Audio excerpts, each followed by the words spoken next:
Lourdes Gurriel says he's going to be back by opening day, but is he? Well, based on the way things look, he might actually be. We're going to talk about it. Don't you go anywhere.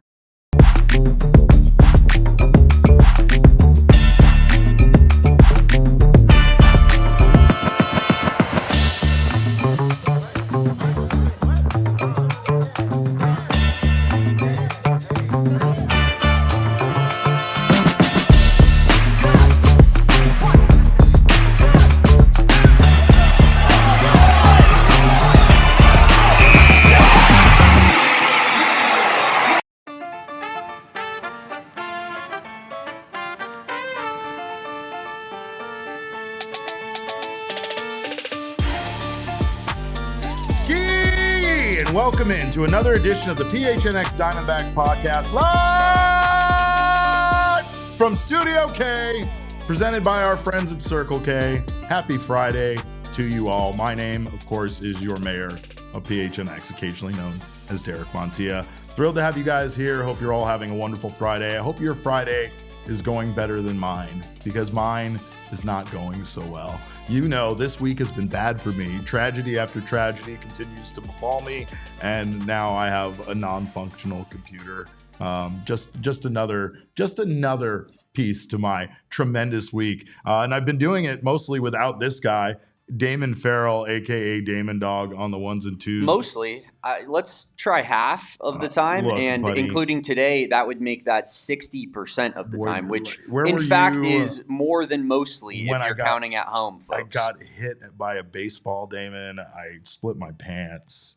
Paul Sewald returned to this team, and now my MacBook Pro is cooked. So I mean, I left for 2 days, and all of that happened. Crazy. But you tried to blame me for when you left, and I was trying to hold down the freaking fort. We are definitely going to do a PHNX Dbacks After Dark, where I have no choice but to take full responsibility for what has happened this week, considering that I blamed you for having all the bad things that happened while you were on watch. Dbacks After Dark, maybe I'm the problem. Maybe. In quotes. Maybe we're all the problem. Maybe. I don't really know, but I know that Lourdes Gurriel Jr. isn't the problem. We're going to talk about this purple-haired little dynamo coming back sooner than expected. First, of course, I did want to give a big happy birthday to the fine state of Arizona.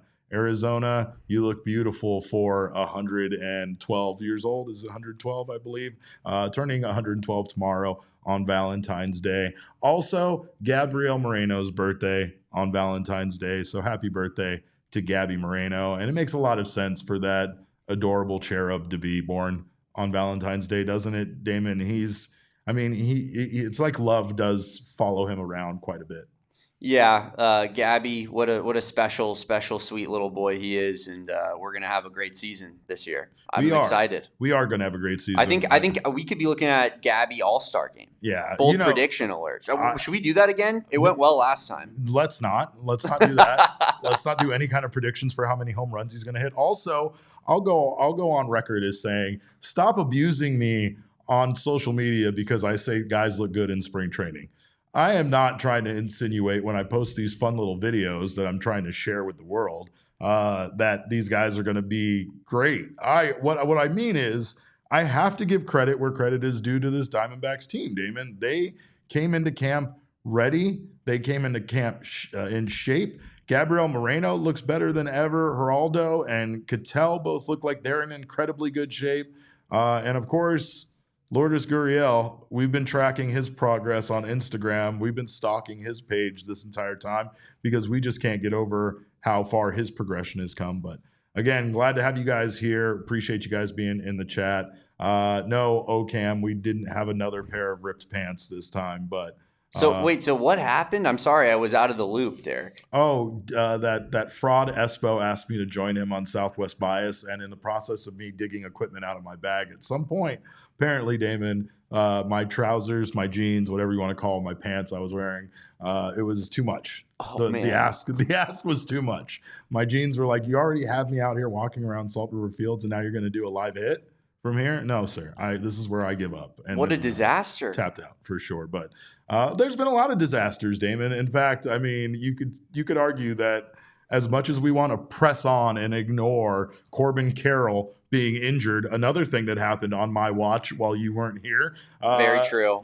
That's a big one. That's a big one. I would consider that more detrimental. That one is a big one. Things. That's for sure. I think we would classify that as a big mistake on your part. Yeah. So there's that. But overall here, it's, I do like what Tori said yesterday. Tori discussed, and we showed it on the show, just kind of you can't be sorry for yourself. I know last year when we went through all of the injuries that we went through and all of the things that the Diamondbacks collectively went through, we did feel sorry for ourselves when it came to how it felt like every single one of our players was getting injured. But again, there were a lot of teams going through it. It just felt like the Diamondbacks was worse than what those teams were going through. Do we need Tori to be your therapist, Derek? Would that fix some things in your life? Because it sounded like that was some wise wisdom from Tori Lavolo there. I think it was Tori. On a day like today, when you're struggling, you think he was maybe speaking to you? No. See, Damon, that's the thing is when I'm struggling, I can't be inspired. I can't have my mood brought back. Sure. Not unless you feed me pure edibles. Then my mood will recover. Then he's fine. I'll have a great time. Yeah. But really, what it comes down to is that I've already had my Valentine's weekend ruined simply by technology. When it comes to that, I'm going to have a hard time recovering when it comes to Valentine's Day. Hopefully, Mrs. Montilla won't be impacted here by my sadness over my technology issues, but it might be eaten into my Valentine's Day weekend. Yeah, there. We'll talk about that after the show. We had to start, and that's not great for anybody's Valentine's weekend plans. No, certainly not for sure. But I will say that I do. Good thing this podcast isn't public information that people can go and watch. You know what? Look, we're not like the other podcasts on PHNX around here. We dive way too deeply into our love lives on this particular show, so it's fine. We're good with it. But Damon, I did want to start off by doing something that would make people happy, maybe bring people a little joy, maybe make them happier on this Friday than I currently am, and I think we could do that with some Lourdes Gurriel Jr. updates. First, saw him out there yesterday. It was great to see La Pina just at Salt River Fields. We know that he was training wherever he was at. I know he wasn't here in Arizona, but he was diligently training, as we showed you guys time and time again from his Instagram account. But again, today it was just great to see Gurriel out there with the squad, with the boys. He was out there taking batting practice with Ketel Marte and Geraldo Perdomo and new teammate Carlos Santana. And he looked great. This is that we got some video here of Lourdes taking batting practice. And Damon, let me tell you, the wind was blowing out, and the guys were loving every minute of it because these guys were smashing home runs. And Por la calle. They were also smashing windows in the desert parking lot. Warning: don't park in the desert parking lot when batting practice is going on. That's a real warning that you should heed. But again, Lourdes here, he looked great, man. He was out there. He was swinging the bat. He was running the bases. Everything about him looked ready for opening day. What's odd, obviously, is the fact that we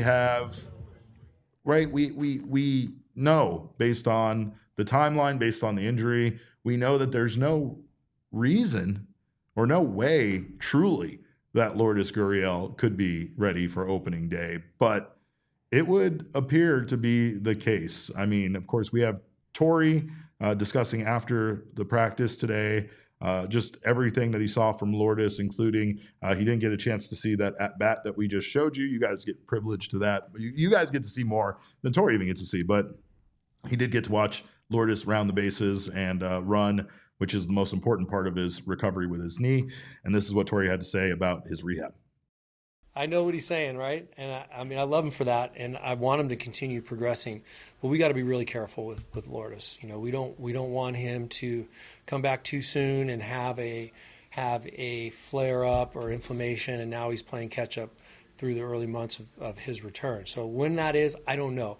But yes, I did see him run the bases and make some turns and looked really, really good. It wasn't that long ago that he had this knee redone, and it's amazing. I love it. I want this to continue, but we got to figure this game plan out and be very careful. I tried to, but he gave me like the no, opening day. opening day. And, you know, when you see somebody for the first time in months face to face, I think we FaceTimed a couple of times, but through the course of his time in Miami, yeah, we did. You know, everything's kind of laughing. You know, the first introductions, right? It's laughing, you're giggling, and half the things you say in jest are usually true, right? And he said, "I'll be ready for opening day." And I said, "No, you won't." So we went back and forth in that space. So we'll see what happens. That was actually Torey discussing Lourdes being ready by opening day. And again, there is some discussion whether or not he might actually be. Like, for obviously the medical professionals have to clear Lourdes before that can be the case.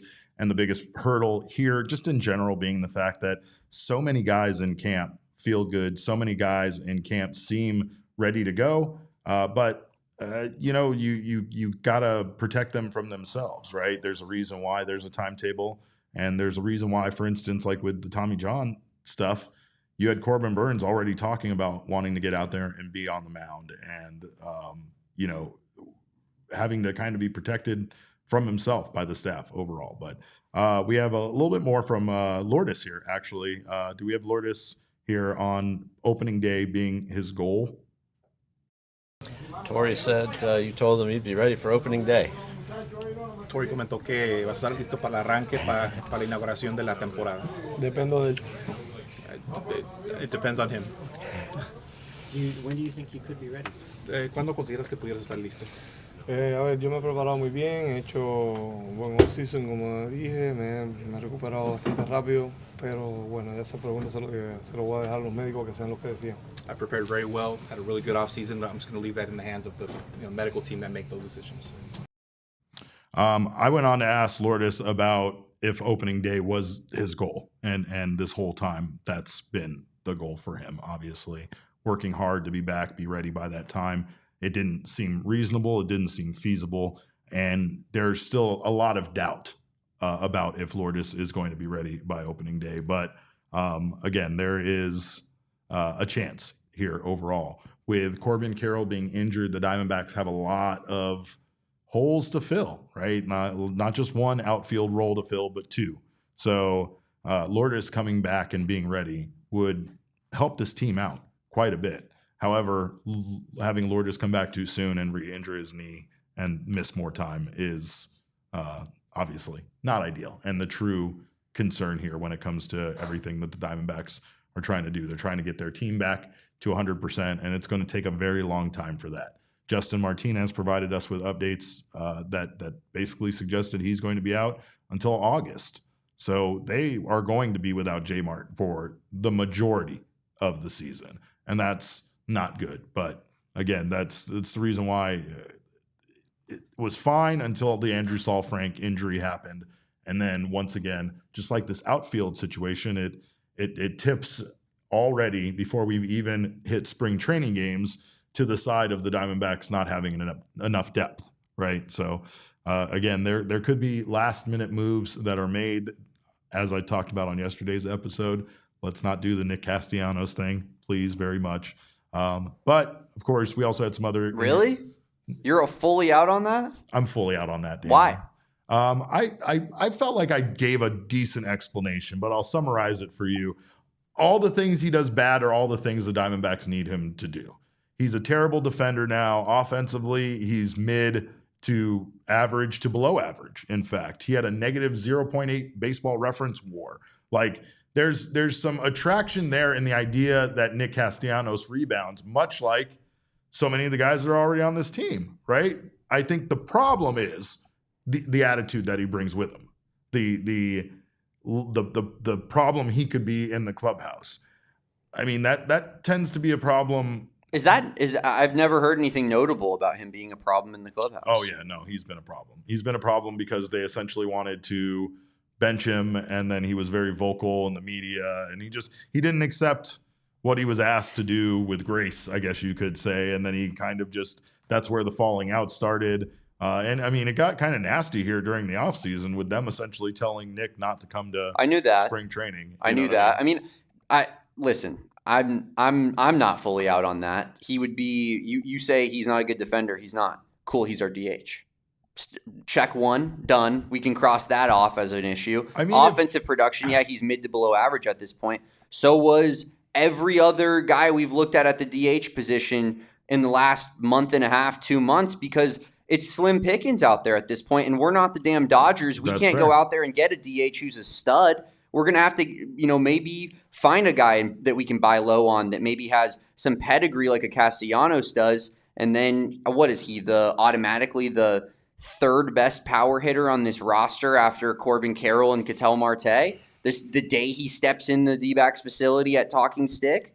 I mean, Derek, I don't know why we're fully out on this. I feel like we are so thin at that position that anybody looks good to me right now. I mean, I'm looking at threes at the bar going. Yeah, you're not wrong. I get it. It's 1:45. Is it just me or is she beautiful? I mean, she's really giving me the vibe. She's cool. I'll say I really like low cut shirts and guys that drink beer like that, right? But he's kind of a vibes guy when things are going good. See, and I think you're right about that. But again, we can bank on tragedies, meaning D-backs success. That's my big problem. What? Because David, at least that's emotional support every day and hope for a tragedy to happen so that Nick goes 3 for 4 with 2 home runs and 6 RBI. I don't want to. I will hope for that though. You'll force me to hope for that. It's called an emotional hedge, Derek, and you do it in gambling against your team just to make sure that even if your team loses, you win some money on the side. No, I don't love it. Okay. I don't love it, but right. I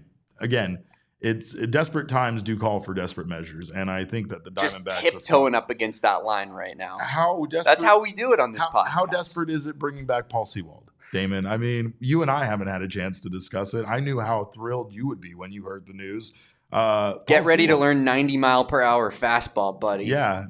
Oh man. I can't. Thank God. And then we got your guy Ryan Thompson trying to hype up the move on Twitter, being like, "What? The 2023 D-backs are back." Wait, how long ago, Ryan? Yeah. Wait. How old was Paul Sewald in 23? I did. Even though it's not official yet, I do think that Paul Sewald did have a locker in the clubhouse, and I'm sure he did.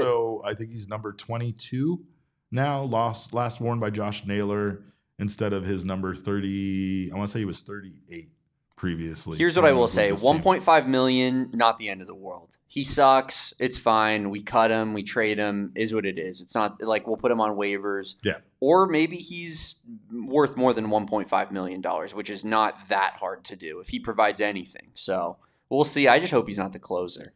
I honestly couldn't believe what I was seeing when I opened up Slack and I saw a tweet about him returning to this team from Steve Gilbert. I still can't believe it in my bones. I can't. But again, I also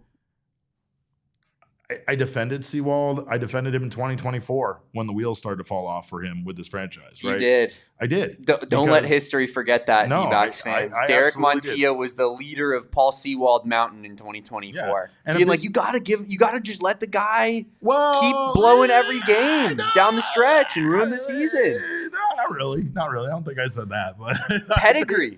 I think I did say that again. There was something to the consistency, I guess, the stability he brought to this bullpen, and I felt like so many guys expressed that it was hard to ignore.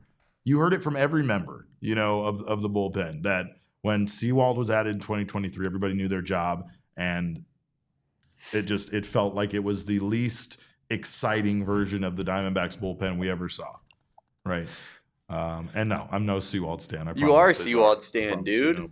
That's who you are. You hate Paul Goldschmidt and you're a Paul Sewald stan. You said the thing, and that's not true. The superior Paul in D-backs history, according to Derek Montilla. Yeah, and it was the wrong Paul. It was the wrong Paul. It was the wrong Paul. I think Mike might have lost that one in translation. A little game of telephone. Oh, the D-backs fans want Paul? They wanted Paul? Oh, okay, I'll get them Paul. Why do they keep saying he wants $10 million? I can get Paul for like 1.5 2 bags. Look, they want it. We're going to make this happen. Hold on. Let me get on my phone. Here, quick, take 2 pictures of me so you guys have your thumbnails while I'm on my phone. Damon, other injury news. Wait, before we move off of Lourdes, I think do we have another clip from Torey? Yeah, we do. This was Torey talking about just how diligent Lourdes was in his rehab process and that's the reason why he's possibly making a much earlier return than we thought. I did see Lourdes a little bit. I did not see him hit. I saw him run the bases, and just was pleasantly surprised at the progress he's made. You're always keeping your fingers crossed for the good health of all those returning players, and I could tell that he's gone after it and really done the work behind the scenes. And at his home in Miami, he's got a great trainer that he had out there today. So he promised me when I said goodbye to him after the injury, he said that he was going to do all that he could to be back as soon as he could. And piece by piece, he was informing me about how well organized he was with, the day of his surgery, what he was going to do on day 2, what he was going to do on day 3. And by, day 5 or 6, he was going to be ready to do this. And I lost a little bit of touch with him through the course of the offseason. I let him go through that progression, but I could see that he followed it very, very closely, followed that progression very closely. We were following it very closely too here when it came to Lourdes. We couldn't believe the things we were seeing. And again, modern medicine, modern science is pretty amazing, especially when you consider how detrimental to careers some of these injuries were. Even the way that we casually just shrug off Tommy John surgery now seems to be a little amazing compared to back in my day.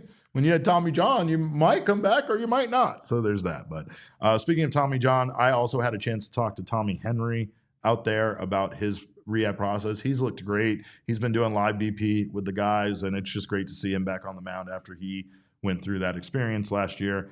He told me he has some additional steps still to hit, live BPs or BPs, how many he has to do, 7 or 8 he's had already under his belt.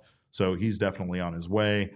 Then he just has to check a few more boxes before he can start getting ramped up. Most likely, Tommy Henry will start the season with the Reno Aces as a starter to add to the depth, as well as Christian Mena, Gilbert Diaz, and a few other names that we could see in the starting rotation in 2026.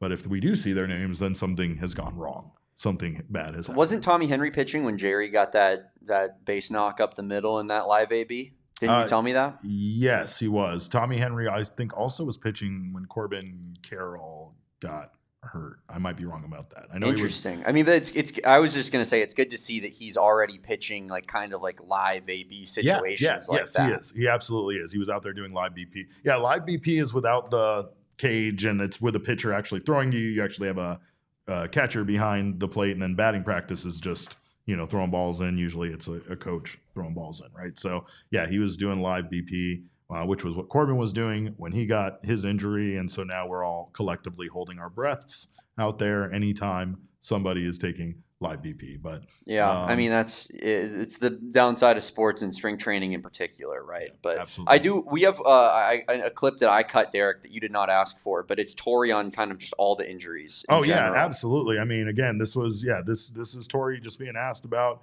these guys all kind of coming back so quickly.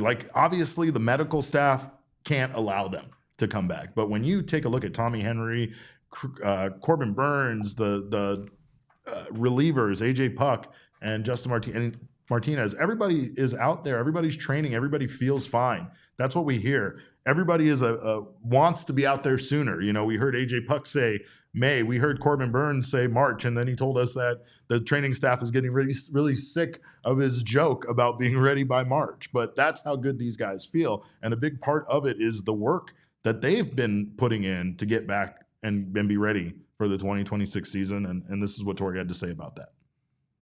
Yeah, I think so. We have a great medical team.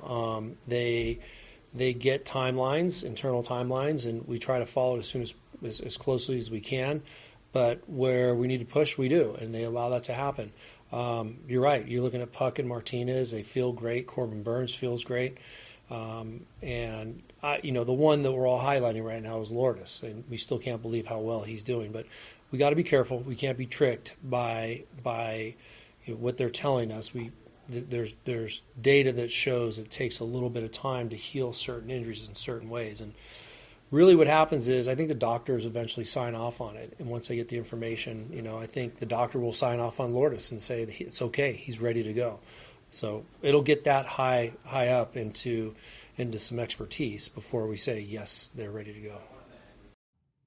And again, that's the dilemma of a manager. That's the danger is those guys being ready and having to, again, protect them from themselves. But we're going to take a quick break. On the other side of this break, we are going to talk about a few things changing in baseball in 2026, namely the ABS challenge system being implemented for 2026. Talked to Tori and Adrian Del Castillo about it. We'll have more here on the other side of this break. Don't you go anywhere. You're watching the PHNX Diamondbacks show.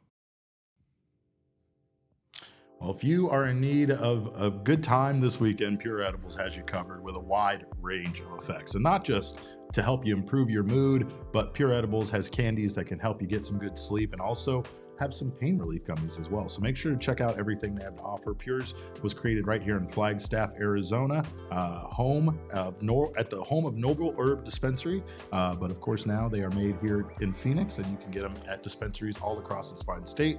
They have a wide variety of candies, not just gummies. They have hard candies, soft candies, chews, their version of Starburst, which they call Kicks, and so much more. They also have a collaboration with Mother Road Brewing Company up in Flagstaff and bringing you the finest IPA in all the land, Tower Station IPA in a all-in-one THC device. You get all those orange and piney hop notes that you get from that delicious beer, but in a THC twist with an all-in-one device. So go find yourself some Pure Edibles products from over 130 dispensaries across Arizona. And whatever the moment, it is never ordinary at Bet365. Baseball season right around the corner. Cannot wait for that. Of course, Bet365 live streams 780,000 events each year, so you know where you can watch some sports. It's right there on Bet365, and you can get in on the live in-game betting, which Bet365 pioneered, and they do offer the widest range of games and markets available for live in-game betting across 78 sports. Again, once baseball returns, we can get back to the early payout offer for MLB, where you're a winner if your team goes ahead by 5 runs with an instant payout on straight bets and parlay selections, which will be also marked as winners. A lot of question marks about this Diamondbacks bullpen, so this might come in handy this season. New customers, of course, right now can sign up and get $200 in bonus bets when you bet $5 win or lose. Sign up, use our code of PHNX365 when you do. Deposit $10 and place a bet for $5 to receive $200 in bonus bets if your bet wins or loses. Of course, those bonus bets can be used on the spread, totals, players, props, futures, and more. Whatever the moment, it's never ordinary. Bet365 must be 21 or over and physically located in Arizona. If you or someone you know has a gambling problem and wants help, call 1-800-NEXT-STEP, text NEXT STEP to 53342, or visit problemgambling.az.gov. Damon, we had a comment in the chat. Mike Montoya says, "Why is Derek not wearing a USA hat?" That's simple, Mike. I hate USA. I hate Team USA. I hate America. That's why I'm not the wearing Dodgers. Team USA. Yeah, we'll throw the Dodgers at it. I don't know. Sure. Why not? Really, it's what Jarmy says. Swagless. It is stuff. swagless. It is very swagless. That's not wrong. Mike does say, "Oh, I'm sorry. I thought this was America." Randy Marsh. Oh, I thought that this was America when I was wearing my Puerto Rico stuff. I must have made a mistake there. He's also a Puerto Rican man. I am a Puerto Rican man. That probably has something to do with it. Not based on first glance. Not based on like a visual inspection. So, well, if you didn't know, but yeah, I mean, you've lived in Puerto Rico. Your dad's from there. My entire family's from there. We kind of, it's an island that we kind of lived on. But what I will say is that I'm really just doing this to make Nolan Arenado like me so much. Yeah, that's a good play. What's up, Nolan? Yeah. Hey, Hey, Cangrejeros. Adrian Del Castillo dug my Cangrejeros shirt hoodie that I'm wearing. Do you see? Do you see this on Thursday? It's Puerto Rico. Yeah, it's Puerto Rico. Because you're playing with them. Or you're playing for them. That's cool. Okay. They don't like me like that, David. Maybe we get a beer sometime, Nolan. I don't know. Talk a little shop. Talk a little baseball. All I'm saying is he looks exactly like my cousin Danny, and he can fit in at the family reunions without anybody blinking an eye. Of course. Speaking of blinking an eye, we have a way to improve baseball by not relying on the eyes of umpires, and that is with the ABS challenge system, which will be implemented for the 2026 season. MLB.com put together a little piece just to answer a lot of questions that people may have. And if you didn't get a chance to see that, it was very interesting because they have made some changes to this. There's been some adaptations through the years. I know that, again, we talked to Adrian Del Castillo. He told me today that, at one point when he was in the minor league system, it was different. They would kind of try out a version where essentially the home plate umpire was told what the calls were. I think we have this clip, Damon, of Adrian discussing that. Here's what Dell had to say about what it was like when he was in the minor league system. But so I've been 2023 when I got called up to AAA. We started using it. It was different though. It was like the first 3 games were full ABS. Okay. So the umpire had a little like mic in his ear, and it'll tell him strike your ball, and you just call it. And then the last 3 days is like full challenge. So I thought it was pretty cool. It does get like a little like hard to get used to, but honestly, I think it's pretty cool. Like it's a little game inside of the game. I think it's going to be relatively the same. Obviously, you're going to like, there's balls that you're going to get called strikes that are balls that people are going to challenge, and it's just like, right, it is what it is. But as far as like the marginal ones, like right next to the line that like the batters aren't sure if it's a ball or strike, if it's clipping it or not, I think, yeah, I mean, it's going to be the same. We're going to have to still kind of like rip the ball back in the zone and just make a good move for the umpire, because he's the one. It's kind of regular until somebody challenges. Right, and then they still only have so many challenges. Exactly. Right? Yeah, and it comes. Well, it used to be 3 challenges, and now it's 2. Okay. With 2, it's like, with 3, like you had 1 to like kind of give away. Yeah. 2, it's like if you miss 1, you have 1 more, and you have to save it for like a big situation. The strategy going into this year is going to be very interesting. The way that Torey manages games and the way the other managers have to basically balance these challenges and only use the 2 challenges that they have per game apiece is going to be interesting. I also found it interesting that when I think what someone is talking about is interesting, I go full on like Batman 66 with the camera angle as it kind of rotated there a little bit. Didn't get all crazy, but were you twirling your hair too? Oh, I was captivated, honestly. I was captivated, but that's only because Adrian Del Castillo's voice is amazing. Teams do get an extra challenge and extra innings, so they have their 2 during the first 9 innings, and then because teams are managing essentially their challenges just for a regular length game, then they do get extra challenges. If the game goes into extra innings, the team that starts the extra inning out of challenges will get 1 challenge for the 10th. If they exhaust that challenge, then they will get another challenge for the 11th, and so on. If a team has challenges remaining at the start of the 10th, they will not get an additional challenge for that inning, though they will for any subsequent innings if they are out of challenges at the start of the inning. So you will get 1 challenge per inning as you advance into extra innings next season. It will be used at every MLB ballpark, which is interesting considering we do have 1 team that is not currently housed at an MLB ballpark. There's no specifications if the Oakland Athletics or the Sacramento Athletics or the Las Vegas Athletics or the Athletic Athletics will be able to use this at home in Sacramento for this season. But Damon, since we are talking about the Athletics, what a transition. I did just want to bring up the fact that this is happening in Las Vegas, folks. There's never been a stranger situation to me than this ballpark being built, because I was there when they knocked down the Tropicana, literally there, present. Then I saw the construction with my own eyes, along with neat fence signs that said future home of the A's and stuff like that. And like, as you can see, they've actually made a tremendous amount of progress. This is the concourse being laid down, Damon. So what's just so funny to me is, even with all of this visual confirmation that they are actually, in fact, building this ballpark for the Athletics in Las Vegas. You can see it right there. That's the New York right there, where I've lost a tremendous amount of money, and the MGM Grand, where I've also lost a tremendous amount of money. Both of those are in the skyline shot here, and this ballpark is happening. The reason why people still don't believe it's happening is because it's Las Vegas. And if you ever look up historically the amount of major projects that were started, construction was done on, and then they were left abandoned, is amazing. I mean, there are like skeletons of former projects all around that city that never got completed. So people that live in Vegas are still very skeptical that this ballpark is actually going to be built. That's a whole other thing. That's 2028. Me and Damon, we're taking road trips. We're going to have some fun. Not to like, throw this out there, Derek, but like I obviously went and picked up my truck and drove it back from Vegas on Wednesday. Oh. Stayed at the MGM. Oh. Put 100 on black. walked out with $200.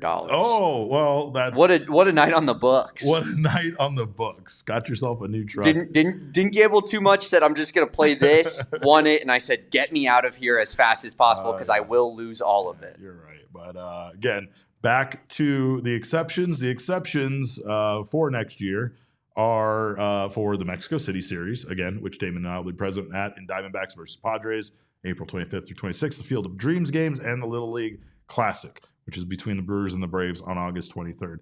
None of which will be played in an MLB park, therefore will not have infrastructure to support the system. Again, this does not address Sacramento. I'm imagining that they are including the Athletics in this, but again, it's just an interesting thing because like in the NFL, they have those sideline cams, and there was something where they said they couldn't use them in any game because not every stadium in the NFL had them. So these technologies sometimes need to be implemented in every state, though the Sacramento, Oakland athletic situation, obviously very mismanaged, very bad, and something that MLB can't really hold themselves up for, waiting for them to figure their stuff out. But it will be used during the postseason. The batter, the catcher, or the pitcher or the catcher can challenge an umpire's call. No one else, not even the manager, may do so. So really, when it comes down to it, the batters are going to be left to challenge on their own fruition, and most likely most teams are going to leave the pitcher challenges up to the catcher, who has a much better non-biased view of whether a ball was a strike or a ball. The challenges must be made immediately after the umpire's call, without assistance from the dugout and without making phone calls to anywhere. So it's not like challenges currently in Major League Baseball where they can get, they have 15 seconds to maybe get some input from someone watching tape and let them know if they should challenge it or not.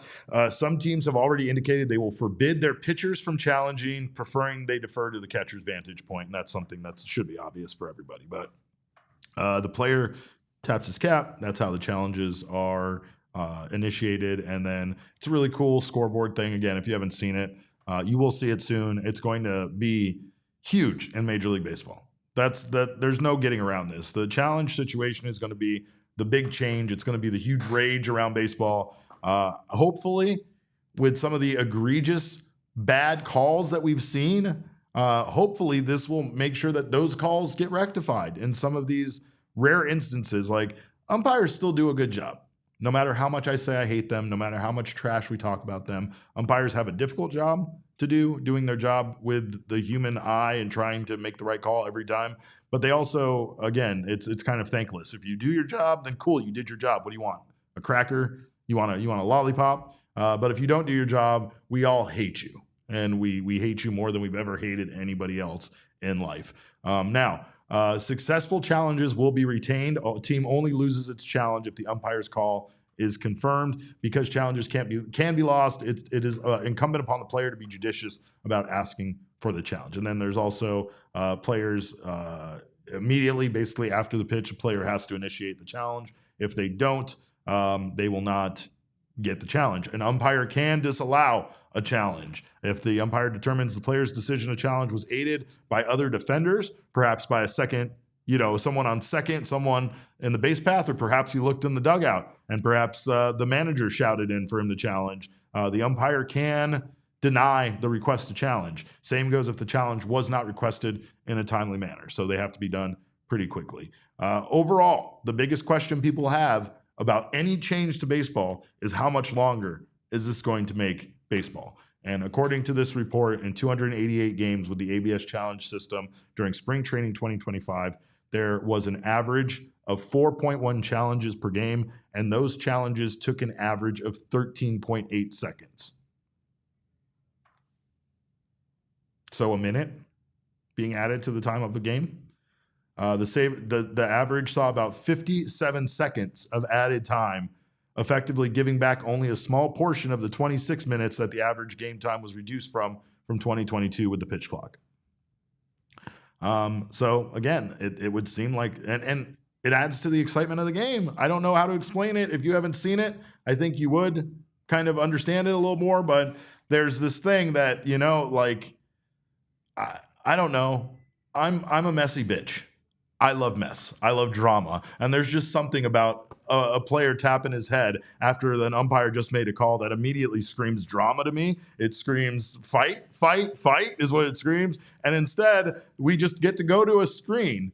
It reminds me of the times that me and my friends got in an argument, and my friend Mohammed would simply say, "Why are we arguing? We have the internet." And he would pull out his phone and he would quickly end any debate by searching Google for whatever stupid topic we were arguing about. But again, this is a case where, you go to the screen, it's fun, it's exciting, you get a reaction out of the dugout, and overall everything seems to move along pretty well, right? So of the fans surveyed in Major League Baseball during spring training, 72% of them surveyed said the challenge system had a positive impact on their experience. Moving forward, 69% of those surveyed said they would like the sport to go ahead with full ABS versus 31% in favor of continuing with human umpires, 25% of those, which were the umpires' families, protecting their feelings. But we asked Tori, because the biggest thing in regards to this is, how does this impact Tori's game management? And it would appear Tori hasn't had much of a chance to think about it with all of the other things going on. But I have a feeling that as we go through spring training games and this gets implemented, he'll have no choice but to not only figure out when he wants to use it and how his strategy as a manager is going to be impacted here by this challenge system. But this is what Tori did have to say about the ABS system. I have not, but I'm going to start to ask some questions about it and find out and rely on the player development group that's had the experience with it.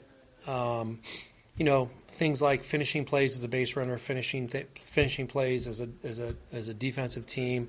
A ball called a strike may impact a game or an outcome. I don't know how that looks. I don't know all those rules right now, but I'll figure that out. And we're going to prepare as a team the best way we can to not have anything missed or not get an out or run into an out, that type of thing.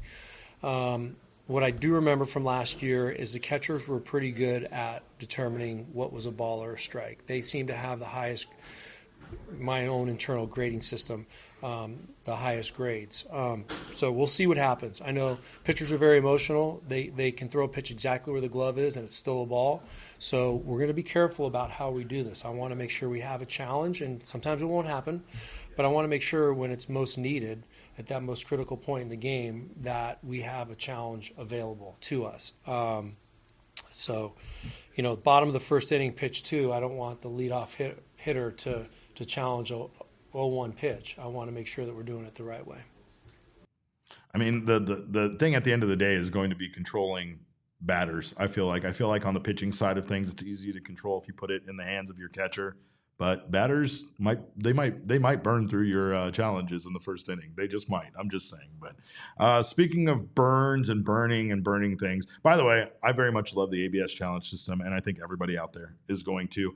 I really do feel like with all of the changes they've made to the game, it has improved baseball. And I think that if they are ripping the Band-Aid off and letting the healing begin of us getting past these old days of all of the, we can't change the game, the sanctity of game, all of that stuff, putting all that stuff in the past and just moving the game forward in a way that makes it more fun to watch and, quite frankly, makes it more correct, makes the calls correct, makes sure that the outcome is the right one at least as much as possible. It feels like we're moving in the right direction. But, again, I also think it does add a fun element to the game that a lot of people are going to enjoy. One thing I didn't enjoy was the MLB Network's picks for the top Dbacks players of all time, Damon. I'm going in blind on this. So you say you didn't enjoy it. I didn't even really look at it too hard. Well, do we go hitters or pitchers first? I think this was Harold Ramis and Matt Vasgersian, right? Harold Reynolds. Harold Reynolds. And we got their picks here for the top Diamondbacks players of all time. Do you want hitters or pitchers first? Let's start with hitters. Let's start with their position players. Interesting. Harold Reynolds here has Gabby Moreno there as his catcher. I mean, he'd probably be number 2 for me at catcher outside of Miggy, for sure. No, I know. And I don't think that they got a lot wrong here. I will say that Matt Vasgersian going with Eurubiel Durazo. He's like you. He hates Goldschmidt. It's crazy. Anyone that doesn't have O-Dog and Perdomo is out of their damn minds. Crazy. Yeah. And again, so at least they got those 2 right. Yeah, but where is Ketel Marte? I mean, I think. What are we doing here? Yeah, What are we doing I hear you. here? What do you mean? Yeah. That was too casual. This is your first time seeing this, Damon. I do love O-Dog. I love O-Dog too. O-Dog doesn't even wait. Let me tell you this. He was my favorite spring player. Training, O-Dog doesn't even wait for the grounds crew to come over and clean stuff up. I watched him drive a truck over and rake and put back an area of the dirt himself, because he doesn't need anybody to do it for him. O-Dog is my favorite person most days out at spring training. He is a joy to be around, and I still find this to be egregious to not have Ketel Marte in there at second I'm base. going Ketel at DH. We'll go O-Dog at second. DH? Oh, yeah. Oh, wow. O-Dog was a better defender than Ketel. Oh, I mean, I don't know. Dude, he was nasty. Mark Reynolds, also by Matt Vasgersian, nasty work over Matt Williams. Yeah, that's crazy. That's insane. I mean, or Gino, or I mean, to be fair, like, let's talk about our third base situation in franchise history, Derek. It's hashtag not great. No, it's not been hashtag Chad great. Tracy. Yeah. I mean, we don't have exactly a murderer's row of Jake Lamb. Yeah. Like, we've never really had a long-term third baseman. Right. So that's why Matt Williams feels like the legendary one in the right pick. Yeah, fair. It's hard for that 2001 team not to win you over on some of these guys, for sure.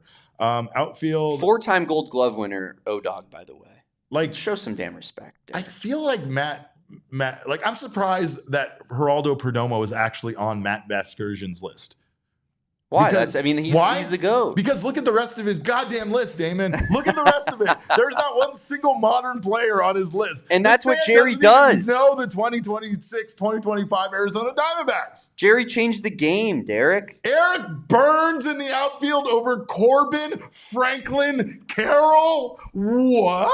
I mean, Eric Burns was a fan favorite type of player. And also, didn't he work for MLB Network? So Matt Vasgersian probably has a personal relationship with Eric Burns. That's why Chris Young makes both these guys' lists too. Well, that's fine. They know Chris Young. They know Eric Burns. I actually would argue I think Chris Young was a better outfielder than Justin Upton. But I still have a hard time not having Steve Finley in that outfield, Luis Gonzalez, and Corbin Carroll. Chris Young played for longer, but like Upton's peak was way higher than Chris Young's. Sure. Way higher. And I'll always remember that peak. I mean, he changed my life. It was named Uptown for a reason. 2011 was so electric. It was an electric year. I just don't love this. Let's look at the pitchers, because I'm done being mad about the position players. I'm ready to be mad about the I don't mind Steve Finley. I mean, obviously Steve Finley is a champion. Eric Burns, I don't mind being on this list. I feel like that is like exactly who you're trying to highlight on these kind of lists. Finley on the list. Steve Finley is not on that list. Yeah. Corbin Carroll is not on that list. Like, Steve Finley is one of the greatest outfielders in Diamondbacks. What I'm gathering out of this, Derek, far. is if I put together like a Damon's favorite list of starting 9, you'd be furious with what I put together. I would probably tackle you. Yeah, you would. Oh, but let's look at these pictures. All right, this is even more egregious. Ian Kennedy and Patrick Corbin on Matt Vasgersian's starting pitch. Like, Ian Kennedy was awesome. He was awesome, but so was Patrick Corbin's many crazy. other players. Patrick Corbin is crazy. Patrick Corbin is nuts. Yeah. Like, we all know that. Who gets fired up for Patrick Corbin? Look, he was good for a couple seasons, but damn.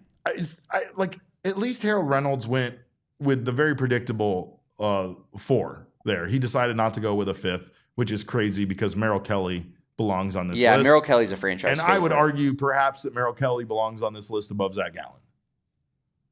Perhaps. Yeah, I think it's a conversation to be had. It's a conversation to be had, but Ocam says no Greinke. That's another egregious miss here when it comes to relievers. Or, I'm sorry, starting pitchers.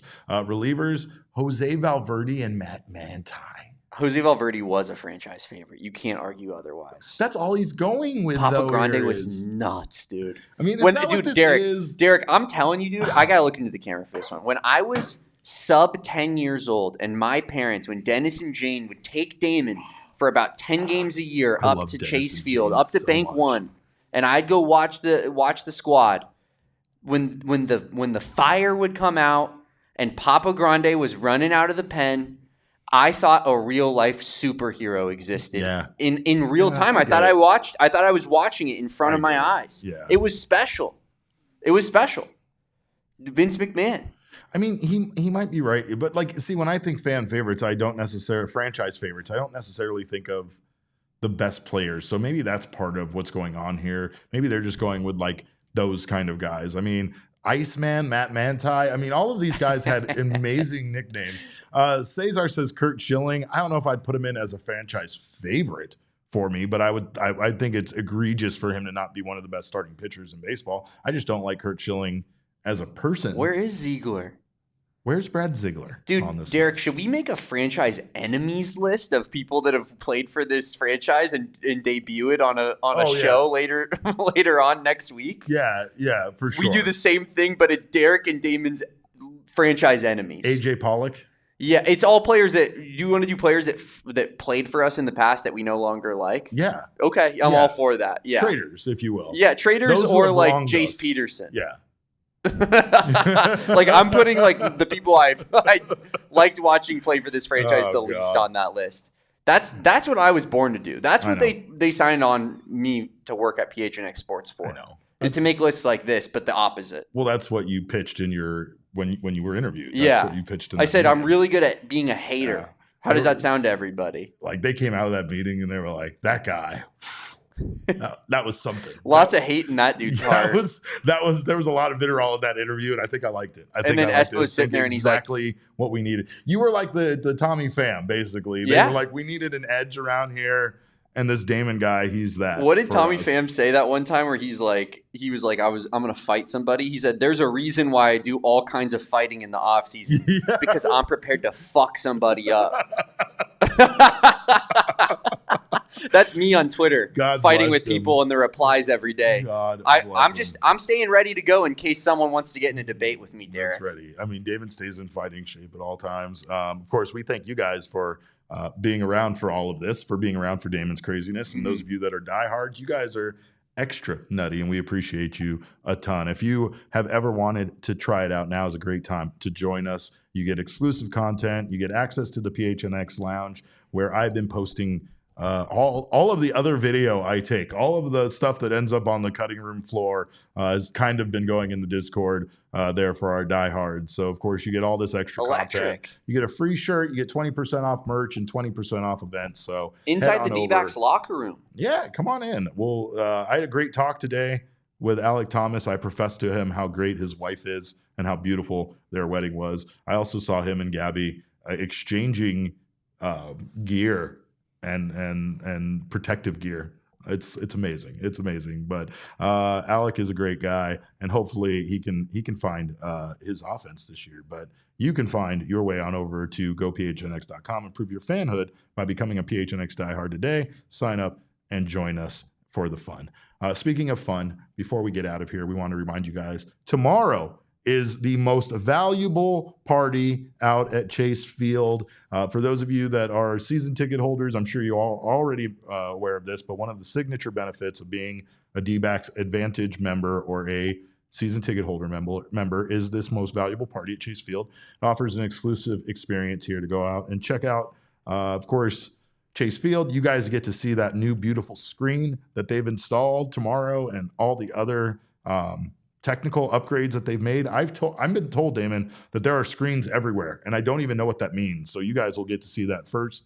I also have the full schedule here for those of you that might be attending, in case you were wondering about this one-of-a-kind event with meet and greet, with players, with alumni, autograph, photo opportunities, all that kind of stuff. Corbin, Alec, and Thomas will be on the main stage from 11:15 to 11:35. After that is Pavin Smith and Tim Tawa. From 11:40 to 12, 12:05 to 12:25 is Nolan Arenado, Ketel Marte, and Geraldo Perdomo. That's probably your main event crew right there. Am I wrong? You got the future of this team at 12:30 to 12:45, and Jordan Lawler, Tyler Locklear, and Jorge Barossa. The pitchers come to the stage from 1:30 to 1:45 with Corbin Burns, Merrill Kelly, Michael Soroka, and, of course, big body James McCann joining them for security reasons. Torrey hits the stage with Mike Hazen from 1:05 to 20 or 1:50 to 2:05. Then you got Fott, Nelson, Erod, and Gabby from 2:10 to 2:25, 2:30 to 2:45. Clark, Ginkle, Thompson, Adrian Del Castillo. So there's your schedule. Hope if you're going, that helped you in some way know what time you want to be there, and also maybe you can plan out when you're walking around the ballpark, when you're at the party, and when you decide to go take in the the main podium area where those guys will all be. But Derek, I forgive me if I misheard, but I could have sworn I heard Sexy Arms Jimmy McCann's name mentioned. Yes, you did hear that. Did you happen to show the greatest photo that's ever been posted by the Dbacks social team on the show yesterday? Damon, or is that something that we miss with Damon out? No, I mean, honestly, the fact that this is embarrassing because, as you know, walking past my office, I blew this Instagram post up into a full-size poster and hung it in my office. But yeah, you're not wrong. We got James McCann entering Salt River Fields. I mean, first off, it's the pitch of dawn. It's 4 a.m. outside, and James McCann looks like $1 million. He's walking in. He's never been happier. He just wants to get to work, and my God, do those arms look big. Remember when Espo was telling us the story about Kobe inviting someone out to the gym, and when that person got there at 4, Kobe had already been there since 3:30? Yeah. Same thing with James McCann. 100%. James McCann tells the pitchers to get there at 5. He's been there since 2:45. Baseball Kobe. Yeah, he didn't stop. He's got the dog tag on. He's flexing those arms. And are we going to talk about the sandals? I mean, you got to let the dogs breathe a little bit, Derek. I get it. Is it not chilly at 2:45 a.m.? Not when you're Jimmy McCann. Not when you have muscle mass like that, Derek. You don't get cold. Yeah, when you cultivate mass and turn it into this amount of muscle, dude, is that just the coolest guy that's ever lived? I sent this to Derek. I was like, tell me you've seen this. This was made for you and me. We texted each other about this entirely too many times, David. It's mine and Derek and Kevin's group chat. Yeah, that's fine. It is what it is. I had to think of a third person. It's the picture on the group chat, but no big deal. Well, we thank you guys so much. We love you guys. This was a wild week. We have some more camp next week. I think we're going to adjust our schedule just for Tuesday, Wednesday, and Thursday. And then spring training games start on Friday. So we will be back at noon on Monday. And then most likely back at noon on Friday. If not, we'll be noon the whole week. We'll keep you updated there. But I think we're going to be out there because, once again, Tori Lavallo has taken over my time slot at 12 o'clock. And then he moved it to 12:45. And then today it was at 1:15. We have to have a talk about sticking to times for sure. But, of course, we thank you guys for showing up here on time and for being here for this show. We will be back on Monday at 12 p.m. with another Mailbag Monday. So get your questions prepped for that. In the meantime, you can follow us on Twitter. I am at Cap_Caveman with a K. Damon is at Damon Dog with a DAWG at the end. And we're all, of course, Damon's dogs. Bark, bark. Our show is at PHNX_Dbacks. But as always, all roads lead to at PHNX_sports on Twitter, Instagram, and Facebook. We thank you guys so much. Hope you had a wonderful week. Baseball is back. We couldn't be more pumped for it. We'll see you next week. Until then, behave yourselves. And remember, kids, baseball is fun, but it's so much more fun if Lourdes Gurriel is actually ready for opening day. We all silly like the mayor.